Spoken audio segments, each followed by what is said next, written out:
Kung hindi nyo pa na-check yung GCash nyo, particularly dun sa GGive, today may be the best time na i-check nyo siya. Dahil may dalawa akong updates na na-notice sa kanya. Hindi na ngayon maximum of 3, pero up to 5 loans na pwedeng sabay-sabay for as long as kaya ng credit limit mo tong si GGive. Sa akin, nasa 30,000 pesos at yung available ko is 10,000. Hindi ko pa nagagamit kasi meron pa akong tatlong existing loan. Anyway, pwede ka palang mag-request ng credit limit increase in just a few steps. Let's talk about GGives in today's video. Keep watching.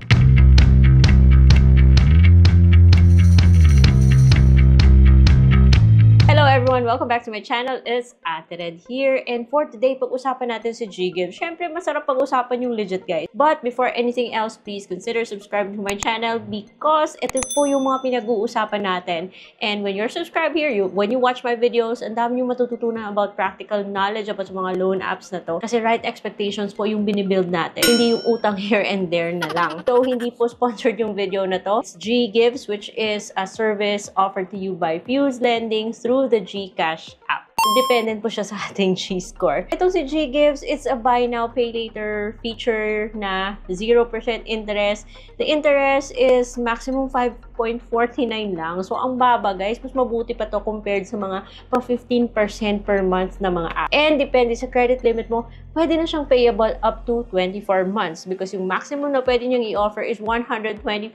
And the good news and bad news later, pwede kang magpa-request ng increase.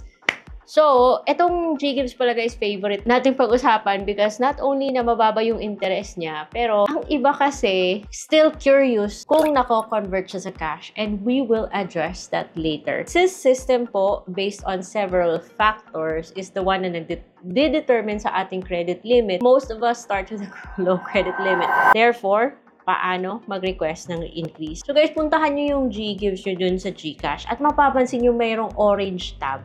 Increase your GGives limit.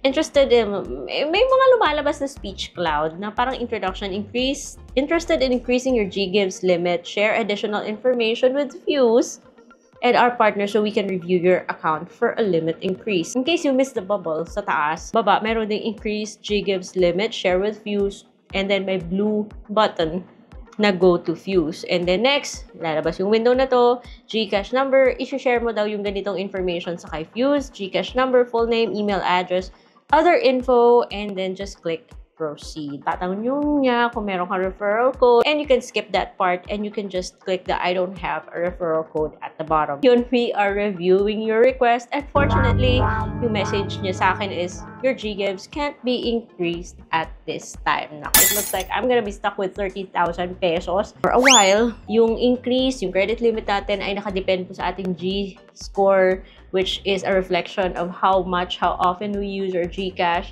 and other factors like our credit history with other loan platforms or credit history in general. Kasi please do remember na itong si GCash, they have access or nakikita kasi nila kung naging kamusta ba yung mga utang natin sa ibang mga loan apps, whether we disclose it or not. Now that you know na pwede na palang mag-request ng increase, good luck sa inyo. Try nyo. Check nyo yung GGives nyo ngayon. Now, let's proceed na naman sa walang kamatayang tanong. Kukonvert ba sa cash tong si GGives? The short answer is yes. Okay? Nako-convert siya.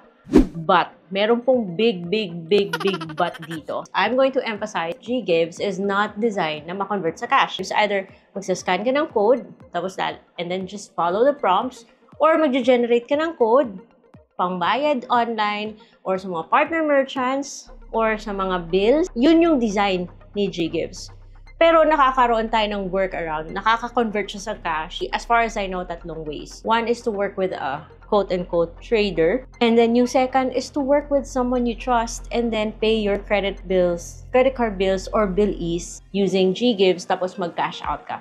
Let me explain. So you work with a trader. Merong mga tao na meron silang GPO, and through that, you can process a payment and then once na-process nila yung payment, then bibigyan ka nila ng cash. Parang ganun yung idea. I've never tried that before. It's a risky process. Marami na pong na-scam. Marami namang mga legit na traders, but I cannot recommend anyone. Pero marami nang nasa-scam. Kaya guys, please proceed with caution. Number 2 is work with someone you trust. Shout out nga pala sa Nako na suggest ito. Ito daw ang pinaka-the best na kung meron kang kamag-anak, may kakilala kang mag-grocery, the department store, offer mo daw na ikaw yung magbayad ng mga purchases nila using your GGives, and then they give you the cash. Work with someone you trust, someone you know. And then, pwede rin yung pay your credit card or your bill is with your GGives na balance, and then mag-cash out ka sa credit card mo or sa bilis mo. Guys, it's a risky process kasi you're paying utang with utang and then getting another utang. You know what I mean? Because GGives is not designed para ma-convert sa cash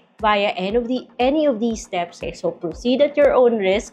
Make sure na alam nyo po yung mga risks involved bago kayo mag-proceed sa ganitong mga bagay. I think the safest one is to work with someone you trust. Pero uulitin ko guys, GGives is not designed para i-convert sa cash. I understand na kailangan, then siguro nasa inyo na po yan. There's no way to tell kung hanggang kailan mag-work yung tatlong techniques na mga to, diba? So, yung sa eligibility naman si GGives, we've already discussed that, but just a quick rundown.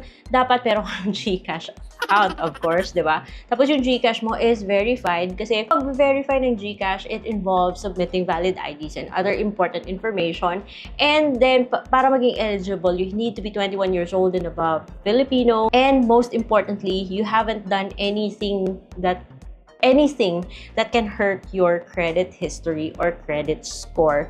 In short, wala kang sabit sa mga mga utang mo guys, previous month or ngayon. And just keep using GCash para tumaas yung G-score, ma-offera ng GGives, at kung active ka sa GCash mo at wala kang problema sa pagbabayad ng utang mo within the GCash products man or outside of GCash, then mag-i-increase siya. But, ewan ko, unpredictable kasi yung system ni GGives. But I think GGives is getting better and better. Kasi dati, I'm not a fan of GGives. Gusto ko kasi yung G-Loan, which is the one yung talagang nakakash.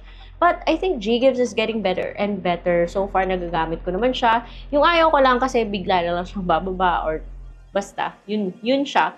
Moody siya. I hope meron kayong natutunan sa video na to. And again, basta utang yung pinag-uusapan, dapat po pinag-iisipan siya because the utang decisions that we make now can affect our future financial decisions or opportunities. So, that is all for today, guys. I will create another video about GGives when I have the chance at kung may bago.